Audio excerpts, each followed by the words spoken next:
With shaky hands, Ada stared in horror at the pregnancy test in her grip. 2 lines. Positive. Her mind reeled. How was this possible? When could it have happened? A wave of confusion washed over her, because as far as she knew, she had never had sex. How it all started. The first thing people noticed about Ada wasn't her beauty, even though she had it in a quiet, natural way: soft brown skin, bright eyes, and full lips that barely smiled. It was the way she carried herself. Straight-backed. Focused. Unbothered. She wasn't the kind of girl who needed to be noticed. She didn't wear makeup. Her braids were always neatly done, put back into a simple bun. Her clothes were clean, ironed, and always modest. Some said she dressed like a secondary school teacher. But nobody could deny that she had something most students didn't: purpose. Ada was in her 2nd year at West Hill University. She studied accounting, one of the most competitive courses in the school. The kind of course that made even smart students cry during exams.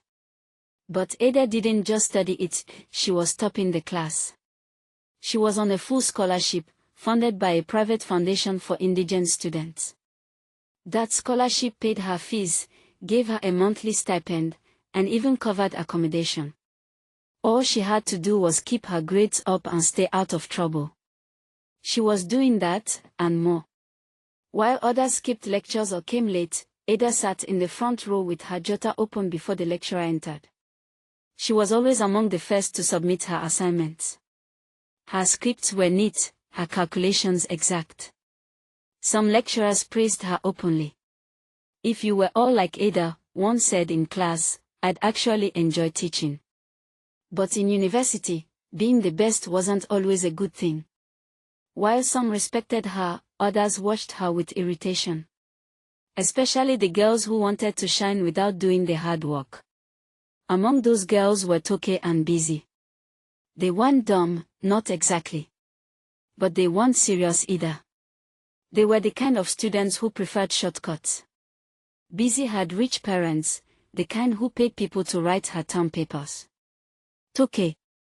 She knew how to smile her way into the good books of lecturers. Her dresses were tight. Her perfume strong. Her Instagram was full of filters and quotes she didn't live by. They both sat at the back of class and giggled during lectures. But anytime Ada raised her hand to answer a question, their smiles disappeared. "She thinks she's better than us," Toke once muttered to Busy. "She's just forming," Busy replied. Scholarship girl. Local babe. But what truly irritated them wasn't just her grades. It was her cleanliness. Ada didn't party. She didn't drink. She didn't sleep around. While other girls chased boys with cars and iPhones, Ada walked past them like they were air. Some people said she was a virgin. A real one. That made Toke and Busy laugh behind closed doors. How can someone still be a virgin in 200 level? Busy said one night, tossing her wig on the bed. "She's saving it for her husband in heaven," Toke joked. They laughed. But deep down, they hated the way Ada's light exposed their shadows. And so, little by little, the idea started forming in their minds: if they couldn't be like her, maybe they could break her. Ada, of course, had no clue. She didn't care about what people whispered behind her back. Her days were planned: lectures in the morning, library in the afternoon, fellowship in the evening. She wasn't trying to prove anything to anybody. She just wanted to finish her degree, get a job, and lift her family out of poverty. Her mother called her every Sunday after church.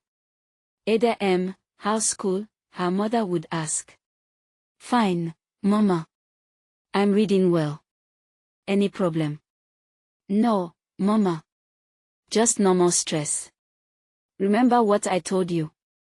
No boy, no party, no shame." "I remember."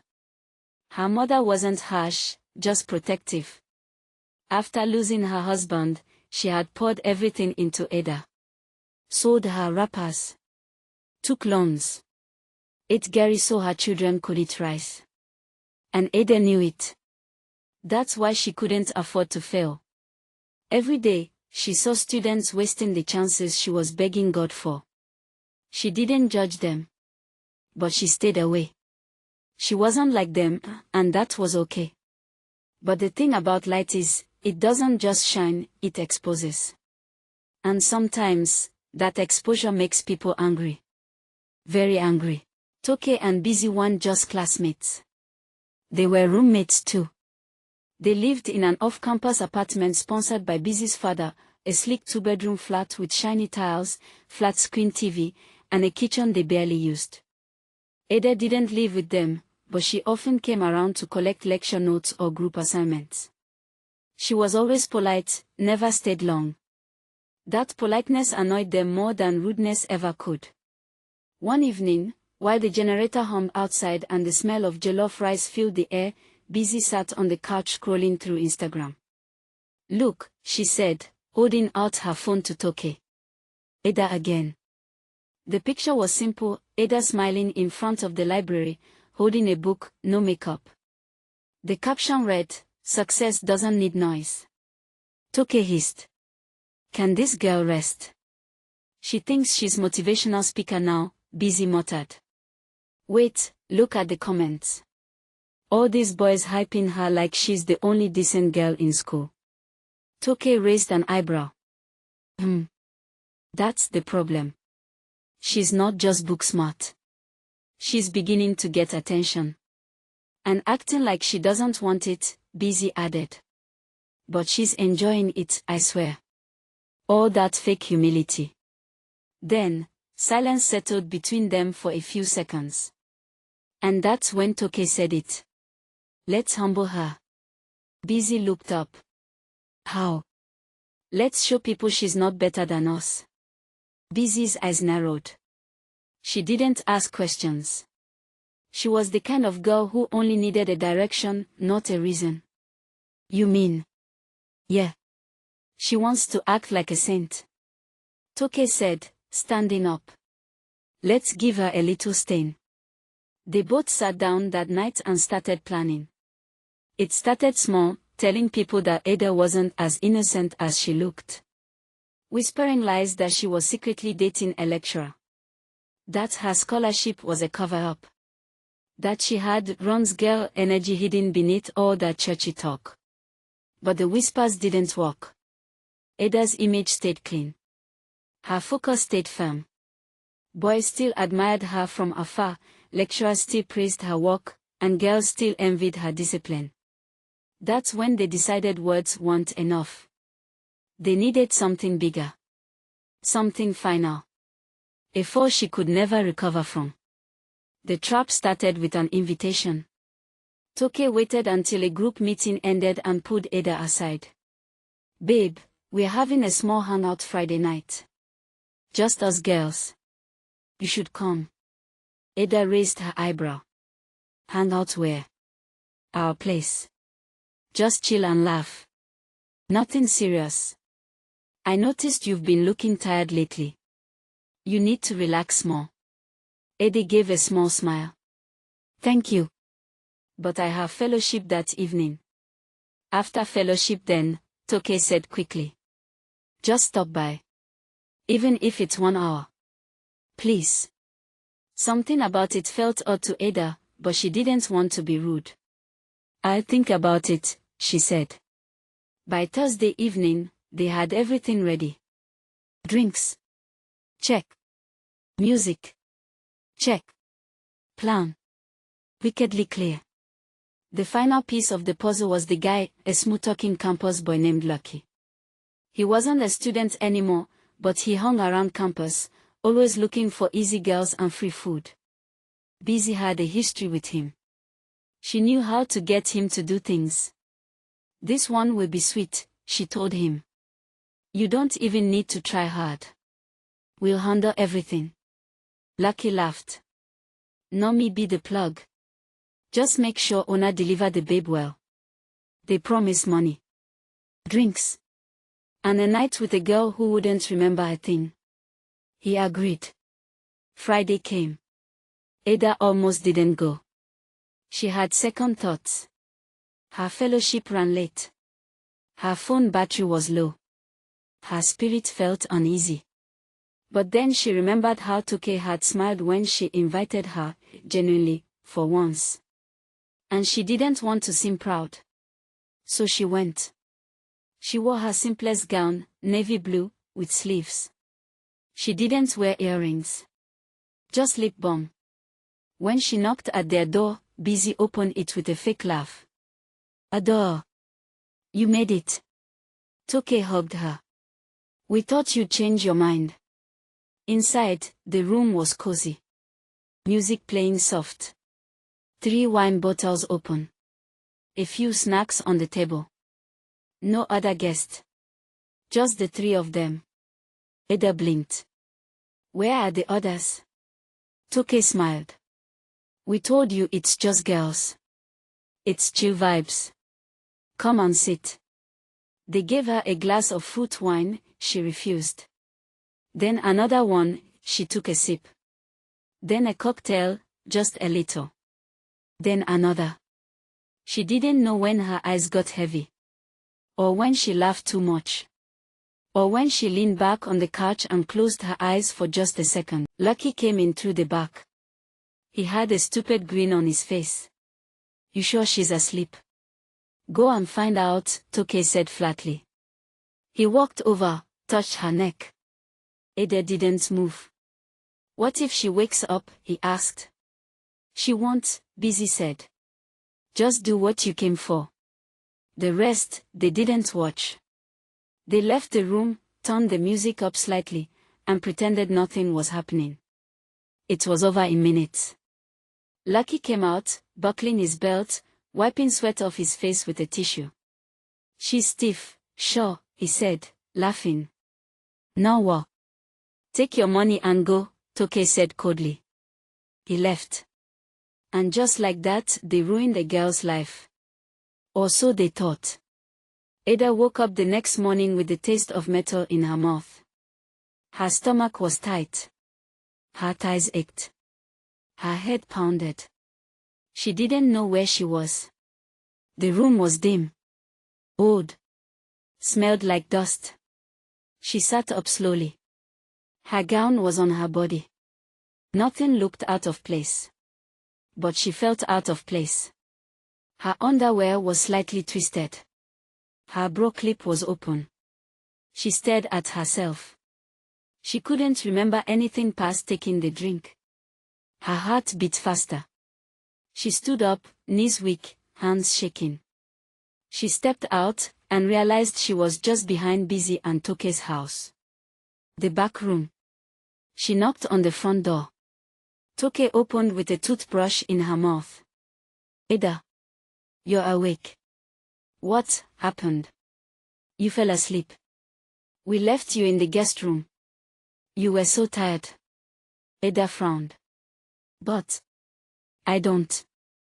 You really can't hold wine, Busy said, coming out in her nightwear. It was just one drink. Oh. Ada stared at both of them. She felt something was wrong. But there was no proof. No voice in her throat. No one she could tell. So she walked away. Alone. Carrying a body that didn't feel like hers. Ada didn't cry immediately. She walked home in silence, her shoes dusty, her head spinning. The streets were calm that morning. Birds chirped. The sun was rising. Nothing looked different, but inside her, something had broken. Her room felt cold when she entered. She dropped her bag and sat on the bed, just staring at the wall. Something had happened. Something she couldn't explain. Her body ached in places that didn't make sense. Her heart was restless. Her spirit felt distant, like it had stepped out of her and gone somewhere far away. She tried to pray, but the words refused to come out. She tried to sleep, but her eyelids wouldn't stay shut. Instead, she sat there. Still. Lost. That week, Ada moved around like a shadow. She went to class, but nothing entered her head. She stared at her notebooks without turning the pages. Her friends noticed. "You dey okay?" one of them asked her after a lecture. Ada forced a smile. "Just tired." Even she was starting to believe that lie. She thought maybe it was just exhaustion. Maybe she imagined it. But her body kept sending signs. Every night she went to bed feeling like she was borrowing someone else's skin. Every morning, she woke up with a quiet, crawling anxiety. She showered longer. Washed deeper. But still didn't feel clean. Weeks passed. Then the real storm began. It started with vomiting. Early one morning, she ran to the hostel bathroom, barely making it before everything in her stomach came rushing out. At first, she thought it was stress. Or maybe food poisoning. But the vomiting didn't stop. By the third morning, she knew something was wrong. Terribly wrong. She borrowed a pregnancy test from a classmate who had a boyfriend. The girl handed it to her and joked, "Better not be a small mistake." Oh. Ada said nothing. That night, she sat on the toilet with the stick in her hand, praying silently. 5 minutes later, her hands started shaking. 2 lines. Bold. Unmistakable. She stared at it for 10 minutes without blinking. "No," she whispered. "No, no, no. This can't be real." Her mind raced. Pregnant. How? When? Her chest tightened. Tears spilled from her eyes before she even knew she was crying. She didn't remember anything. Not a kiss. Not a touch. Not even a conversation with a boy. She had never been with anyone. She was proud of that. It was something she held on to. And now this. Pregnant. By who? She didn't tell anyone for a week. She didn't sleep. She barely ate. She tried to carry on as if nothing had happened, but her body was changing. Her clothes stopped fitting properly. Her energy was draining. Finally, she went to the school clinic. The nurse confirmed it. "About 7 weeks," she said gently. Ada sat on the hospital bed like a statue. "Are you all right, dear?" Ada didn't respond. Word got out. Fast. Before Ada could even process what was happening, rumors started to fly. "Ada's pregnant." Wait, the Ada? The church girl. Who give bell? It's not the scholarship girl that's always shouting virgin. It spread like wildfire.